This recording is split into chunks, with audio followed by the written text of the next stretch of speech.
Welcome to Suman TV. నేను మీ Suman TV Nag. Kolkata ఇన్సిడెంట్లో రకరకాల కథనాలు అయితే మనం చూస్తూ ఉన్నామండి. అయితే దేశం మొత్తం మాట్లాడుకుంటూ ఉన్నారు. ఇవాళ ప్రపంచ దేశాలు కూడా ట్వీట్లో ఫైట్లు కూడా చేస్తూ ఉన్నాయి, జస్టిస్ జరగాలి అనేటువంటి ఉద్దేశంతో. అయితే ప్రతి ఒక్కరూ ఇందులో తెలుసుకోవాల్సినటువంటి కొన్ని విషయాలు ఉన్నాయి. అంటే ఫాస్ట్ ట్రాక్ కోర్టుల త్రూను, లేదంటే గవర్నమెంట్ త్వరగా రెస్పాండ్ అయ్యి దీని మీద ఒక జస్టిస్ జరిగితే బాగుంటుంది అనుకున్నటువంటి వాళ్ళు చాలామంది ఉన్నారు. అండ్ ఒక విమెన్కి జరిగినటువంటి ఈ ఇన్సిడెంట్లో రకరకాల కోణాలు, రకరకాల కథనాలు చూస్తున్నాము. అండ్ దేశంలోనే రాజకీయ చరిత్ర మార్చేసేంత స్థాయికి వెళ్ళబోతుంది ఇది. ఏం జరిగింది, ఏం జరగబోతుంది అనేటువంటిది అసలు జనరల్గా ఈరోజు మనతో పాటు అడ్వకేట్ శశికాంత్ గారు ఉన్నారు. సో వారి మాటలను అడిగి తెలుసుకుందాం. నమస్కారం శశికాంత్ గారు. నమస్తే నారాజు గారు. సార్, ఇవాళ ప్రపంచ దేశాలు కూడా కదిలి ఈవెన్ పాకిస్తాన్తో సహా సార్ ఇవాళ ట్వీట్లు పెడుతూ జస్టిస్ జరగాలి అని చెప్పేసి కోరుకుంటూ ఉన్నాయి. సో ఆ స్థాయికి వెళ్ళింది. అయితే మొన్నటి వరకు ఒక స్టోరీ చూసాం, నిన్నటి వరకు కూడా ఒక ఆడియో లీక్ రిలీజ్ అవ్వటం వల్ల లేదు ఇలా జరిగింది ఇది దాని వెనక్కి దాచిపెడుతున్నారు, దేశ రాజకీయాల్లో కూడా పెద్ద చర్చ జరిగేటువంటి అవకాశం ఉంది కాబట్టి దీన్ని ఇలా దాచిపెడుతున్నారు, అక్కడ మమతా బెనర్జీయే తప్పు చేసింది అనేటువంటి విషయాన్ని కూడా కొంతమంది వెళ్ళగొక్కుతూ ఉన్నారు. జరిగిన నిజాలు ఏంటి, ఏం జరిగింది? అవునండి, ఫస్ట్ ఆఫ్ ఆల్ దీన్ని చాలా డీప్గా యాజ్ అన్ అడ్వకేట్, న్యాయవాది చాలా ఖండిస్తున్నాను. దీనంత నీచమైన చర్య, హీనియస్ క్రైమ్గా దీన్ని భావించి మనం దీని గురించి డిస్కస్ చేసుకుంటానికి కూడా సిగ్గుగా ఉంది. బట్ తప్పదు, సమాజానికి మనం కొన్ని నిజాలు చెప్పాలి, వెలుగులో కొన్ని తీసుకొని రావాలి. We have to discuss about this Nagaraj గారు.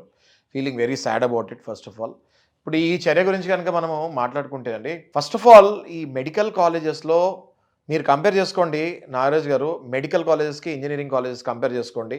మెడికల్ కాలేజెస్లోనే ఇలాంటివి జరుగుతుంటాయండి. దానికి లాజిక్ ఉంది నారాజు. ఎందుకు జరుగుతాయి మెడికల్ కాలేజ్లోనే ఇలాంటివి అంటే, ఎందుకు సార్? ఇంజనీరింగ్ కాలేజీలో నార్మల్ ఫీజులు అండి, అందులో కష్టపడి చదువుకున్న వాళ్ళు ఉంటారు, కొంచెం పేమెంట్ సీట్ కట్టవచ్చు. మెడికల్ కాలేజెస్లో పేమెంట్ సీటు చాలా ఎక్స్పెన్సివ్ నాగరాజు గారు. మీరు గుండెల మీద చేసుకొని చెప్పండి, మీకు తెలుసు, మీరు మీడియాలో ఉన్నారు, ఎన్ని కోట్లు ఖర్చు పెడితే మెడికల్ సీట్స్ వస్తాయో మీకు కూడా తెలుసు. ఇట్లా కోట్లు కొనుక్కొని కోట్లు పెట్టి మెడికల్ సీట్స్ కొనుక్కున్న కాలేజే అక్కడ ఆ కాలేజ్ ప్రిన్సిపల్కి గతంలో కూడా కరప్షన్ హిస్టరీ ఉంది, క్రిమినల్ హిస్టరీ ఉంది ఆ కాలేజ్ ప్రిన్సిపల్కి. కేవలం ఇట్లాంటి సీట్లు అమ్ముతాడు, ఇంత కోట్లు పెట్టి సీట్లు అమ్ముతాడు అన్నదే క్రిమినల్ హిస్టరీయే, కరప్షన్ హిస్టరీయే ఆ కాలేజ్కి ఉంది. ఆ కాలేజ్ ప్రిన్సిపల్కి కరప్షన్ ఉంది. అయితే ఆ కాలేజ్లో నడిచేది చదువు కాదు, అక్కడంతా నడిచేది drug mafia, drug peddling, sex rackets, ఈ మాఫియాలే ఆ కాలేజ్లో నడిచేవి. Clear cut it is understood that college is పక్కా ఒక అడ్డా. ఆ అడ్డాలో రిచ్ కిడ్స్ ఎవరైతే సీట్లు కొనుక్కొని వస్తారో, ఎవరైతే ఫస్ట్ నుంచి బ్యాడ్ హ్యాబిట్స్ తోటి ఉంటారో వాళ్ళు జాయిన్ అవుతాం జరిగింది. అన్ఫార్చునేట్లీ కాలేజ్ కాబట్టి కొన్ని ఎకనామికలీ వీకర్ సెక్షన్స్ మెరిట్స్ వాళ్ళకి కూడా ఇవ్వాలి కాబట్టి రూల్స్ ప్రకారం కొంతమంది మంచోళ్ళను కూడా ఈ కాలేజ్ యాజమాన్యం ప్రజలకు చూపిస్తానికి తీసుకోవాల్సి వస్తుంది. లేకపోతే నారాయణ గారు లేకపోతే అసలు ఆ మెరిట్ స్టూడెంట్స్ కూడా ఉండరు, అసలు డాక్టర్ అన్న వ్యవస్థ కుప్ప కూలిపోయే పరిస్థితికి మనము వెళ్తూ ఉన్నాము. ఈ ఇన్సిడెంట్ నుంచి అయినా అట్లీస్ట్ ప్రభుత్వాలు మారాలి. అయితే ఈ కాలేజ్లో ఏం జరిగిందంటే, ఈ పేమెంట్ సీట్లు, ఈ రిచ్ కిడ్స్ ఎవరైతే ఉన్నారో అందరూ డ్రగ్స్కి అలవాటు పడిన బ్యాచ్లు ఉన్నాయి. వాళ్ళు ర్యాగింగ్లు విపరీతము. ప్లస్ ఈ అమ్మాయి, మెరిట్ అమ్మాయి ఎవరైతే ఉందో 36 hours ఈమెకు డ్యూటీ వేశారండి. ఏ మనిషి అయినా 36 hours కంటిన్యూస్గా డ్యూటీ పని చేయగలుగుతారా? కేవలం డాక్టర్స్కి మాత్రమే ఇలా చేస్తారు, అందులో ఇంటర్న్స్ని మాత్రమే ఇలా సతాయిస్తారు. ఒక 2 గంటలు 3 గంటలు ఎక్స్ట్రా పని చేయమంటేనే పని చేయరండి వేరే ప్రొఫెషన్స్లో. అట్లాంటిది డాక్టర్స్లో గంటల తరబడి ఇంటర్న్స్, ఎందుకంటే ప్రాక్టీస్ చేయకపోతే ఫ్యూచర్ ఉండదు అన్న భయంతో, మళ్ళీ సీట్ దొరకదు అనే భయంతో ఈ అమ్మాయిలు ఇంటర్న్స్ 36 గంటలు కంటిన్యూ పనిచేసే ఇంటర్న్షిప్లో ఈమెను పెట్టి 12th hourలో ఫ్రెండ్స్ వెళ్ళిపోయి, 24th hourలో కొంచెం తెలిసిన వాళ్ళు వెళ్ళిపోయి, 36th hourలో ఈ అమ్మాయికి ఎవ్వరూ తెలియని బ్యాచ్ ఈ అమ్మాయితోటి అక్కడ పెడతాం జరిగింది. It's a pre plan cold blooded murder అని చెప్తాంలో 1% కూడా doubt. It's more than A rape, it's a cold blooded murder అని చెప్పుకోవచ్చు నాగరాజ్ గారు. రేపు ఎలాగో జరుగుంటుంది, బట్ దానికంటే హీనమైన చర్య ఏంటంటే ఆమెని చంపే విధానము చాలా అంటే చాలా ఘోరంగా చంపారు. ఏం జరిగింది సార్ అసలు? అంటే నాగరాజ్ గారు, ఇది ఎక్కడ ఏమైంది అంటే, ఈ అమ్మాయికి వీళ్ళ గురించి తెలిసిపోయిందండి. వీళ్ళు సెక్స్ ర్యాకెట్లు, రేపిస్టులు, డ్రగ్గిస్టులు, దీనికి అంతా కూడా కారణం మా ప్రిన్సిపల్ అన్న విషయము ఈ అమ్మాయికి విత్ ఎవిడెన్సెస్, విత్ ప్రూఫ్స్ ఈ అమ్మాయికి తెలిసిపోయింది. ఆ అమ్మాయి ఏ ప్రెస్ కాన్ఫరెన్స్కో వెళ్ళబోయేదని నేను అనుకుంటున్నాను. లేకపోతే ఆ అమ్మాయి మీద ఇంత స్కెచ్ గీయరు. కంపల్సరీ ఆ అమ్మాయి ఈ ర్యాకెట్ని ఎక్స్పోజ్ చేద్దామని డిసైడ్ అయింది, ఫిక్స్ అయింది అని ఈ నిందితులకి ముందుగానే గ్రహించి, ఇది గనక బయటకెళ్ళి ఈమె ఏదైనా ప్రెస్ కాన్ఫరెన్స్ పెట్టినా, బయట చెప్పినా మా బతుకులు బస్ స్టాండ్ అయిపోతాయని తెలిసి ఈ అమ్మాయిని ప్లాన్డ్గా 36 అవర్స్ ఇంటర్న్షిప్లో పెట్టి, 36 అవర్స్లో అమ్మాయి పరిస్థితి ఎట్లా ఉంటుందండి? ఆ అమ్మాయి అట్లీస్ట్ చప్పుళ్ళు అయినా కూడా వినే పరిస్థితి లేకుండా నిద్రపోయి ఉంటుంది. ఆ టైంలో వీళ్ళు అమానుషంగా తాగి, డ్రగ్స్ సేవించి, మందు సేవించి లోపలికి వచ్చి, ఇందులో ఇంటర్న్స్ కూడా ఉన్నారండి. ఈ అమ్మాయితో పాటు కలిసి పనిచేసిన కొంతమంది బ్యాడ్ ఇంటర్న్స్, అంటే బ్యాడ్ స్టూడెంట్స్, ఈ పేమెంట్ సీట్లు, అమ్మాయిలు అబ్బాయిలు ఇద్దరు ఉన్నారు.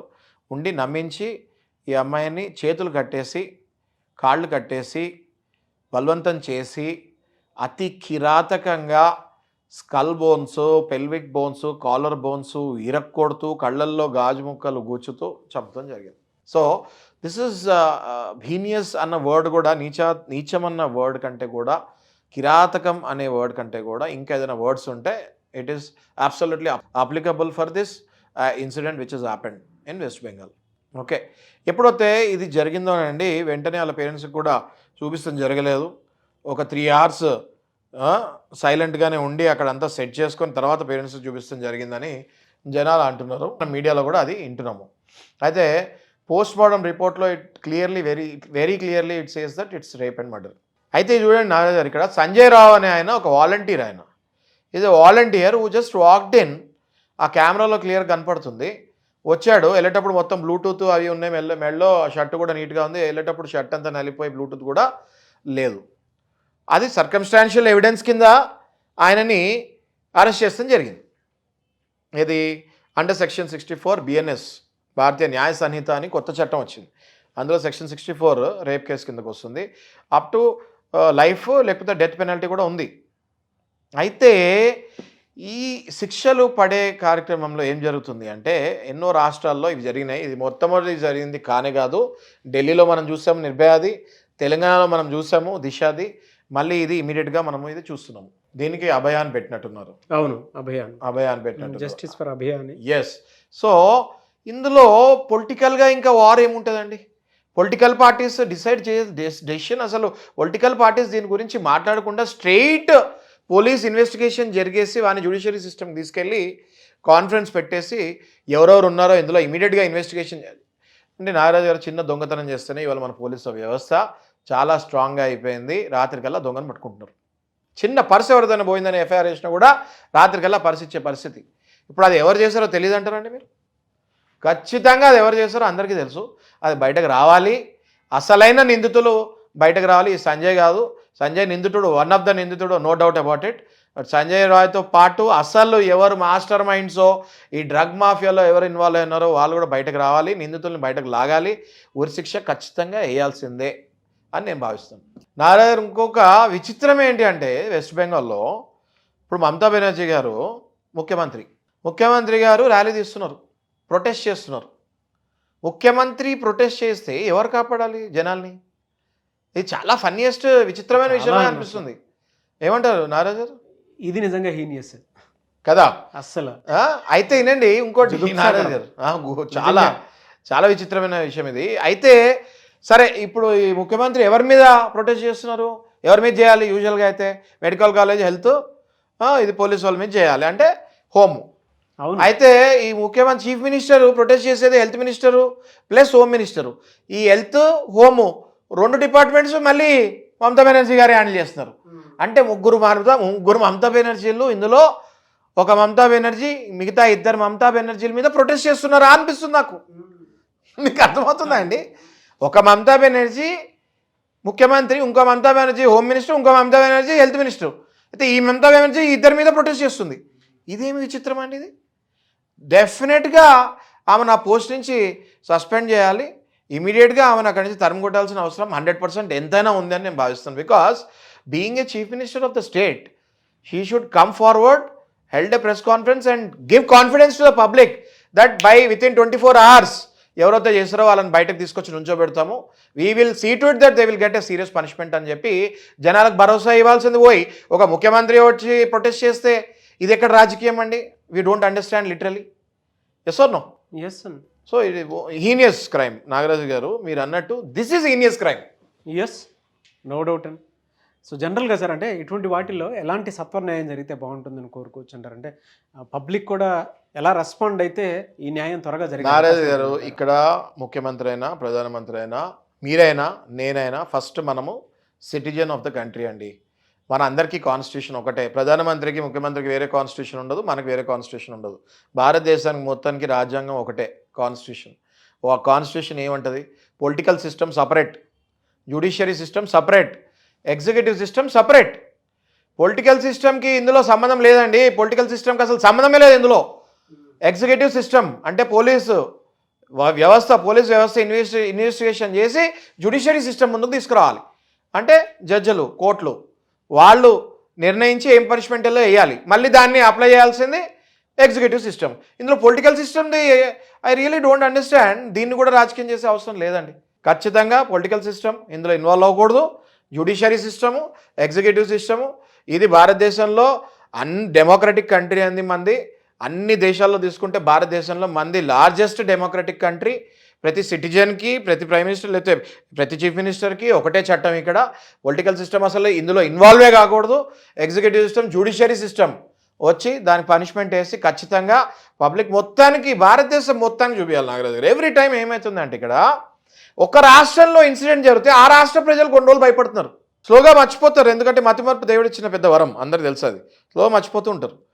అయితే ప్రతి రాష్ట్రంలో జరిగినప్పుడు దేశం మొత్తం గగురుపరిచేలాగా పనిష్మెంట్లు ఇస్తేనే ప్రతి రాష్ట్రానికి తెలియాలి. అది ప్రతి రాష్ట్రంలో 10th క్లాస్ అబ్బాయి దగ్గర నుంచి ముసలోడి వరకు తెలిసేటట్టు పనిష్మెంట్ ఉంటేనే దేశం మొత్తం బాగుపడుతుంది.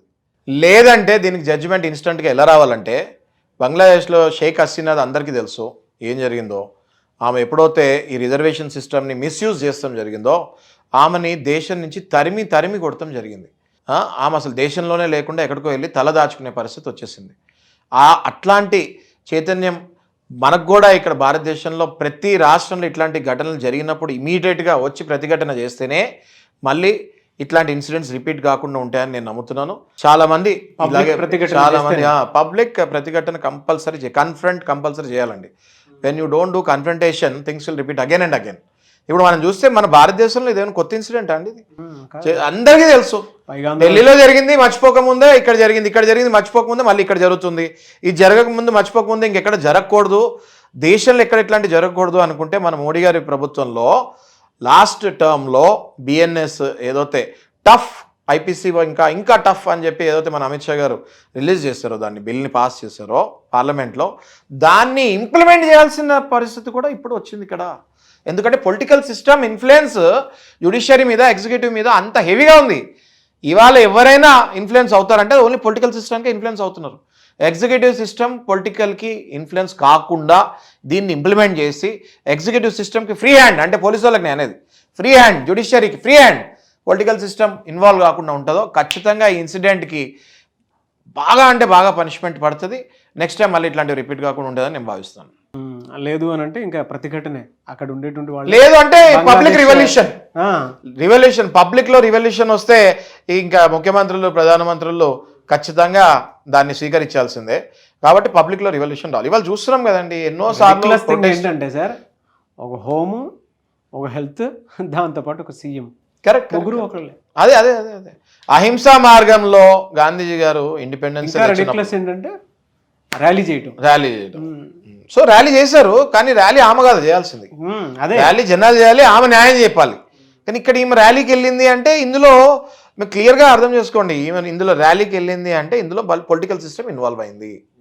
అసలు ర్యాలీ చేసే అవసరం ఏంటండి? ఎగ్జిక్యూటివ్ ఎవరైతే పోలీసు వాళ్ళు ఇన్వెస్టిగేషన్ చేయాలి, జ్యుడిషియరీ సిస్టమ్ ముందు పెట్టాలి, పనిష్మెంట్ డిక్లేర్ చేయాలి. అది ర్యాలీ చేసే అవసరం ఏంటి అసలు పొలిటికల్ సిస్టంలో? ఏమైనా కొత్త చట్టాలు పాస్ చేయాలంటే వీళ్ళు పాస్ చేయాలి. వీళ్ళే ర్యాలీ చేస్తే చట్టాలు ఎవరు పాస్ చేస్తారు? వీళ్ళు చట్టాలు పాస్ చేసే పొజిషన్లో ఉన్నారు ముఖ్యమంత్రి అంటే. ముఖ్యమంత్రి రోడ్డు మీద ర్యాలీ చేస్తే కొత్త చట్టాన్ని పాస్ చేసేది ఎవరు? సో అబ్సల్యూట్లీ బుల్షిట్ అండి అది. 100% షేక్ హసీనాకి ఏదైతే జరిగిందో అలాంటివే ఆ స్టేట్లో కూడా తప్పు చేసిన వాళ్ళకి జరగాలి. వాళ్ళని ఆ రాష్ట్రం నుంచి మన దేశాన్ని నుంచి వెళ్ళగొడతాం జరగాలి. అప్పుడే నెక్స్ట్ టైం ఇట్లాంటివి రిపీట్ కాకుండా మినిస్టర్లు కానీ ఎవరు కానివ్వండి ఒళ్ళు దగ్గర పెట్టుకొని పనిచేస్తారు. పబ్లిక్ ఒకటే డిమాండ్ చేస్తున్నాను, దీనికి హ్యాష్ ట్యాగ్ పెట్టి జస్టిస్ ఫర్ అభయ అని పెట్టి దీన్ని ఖచ్చితంగా ముందుకు తీసుకెళ్ళాలి, జనాల్లోకి తీసుకెళ్ళాలి. ఎంత ఫాస్ట్గా జనాల్లోకి తీసుకెళ్తే అంత ఫాస్ట్గా రివల్యూషన్, అంటే ఉద్యమం కాదండి, ఇది అహింసా మార్గంలోనే వెళ్ళి ఈ ఒక రివల్యూషన్ లాంటిది తీసుకొని వస్తే ఖచ్చితంగా దేశం నుంచి తరిమి కొట్టాల్సిన వాళ్ళు తరిమి కొడతారు. ఎస్ సార్, హ్యాష్ ట్యాగ్ పెట్టి ట్రెండింగ్ చేసుకుంటూ వెళ్ళిపోతూ ఉంటే నిజంగా ఇమీడియట్ ఏదో ఒక యాక్షన్ జరుగుతుంది అనుకుంటారు. మీరు ఇందాక చెప్పినట్లు అహింసా మార్గంలోనే దీన్ని తీసుకుని వెళ్ళటం అనేది ఉత్తమం, డెఫినెట్గా జరగాలి అని చెప్పేసి కోరుకుందాం. థ్యాంక్ యూ అండి, thank you so much Shashikant గారు. Thank you.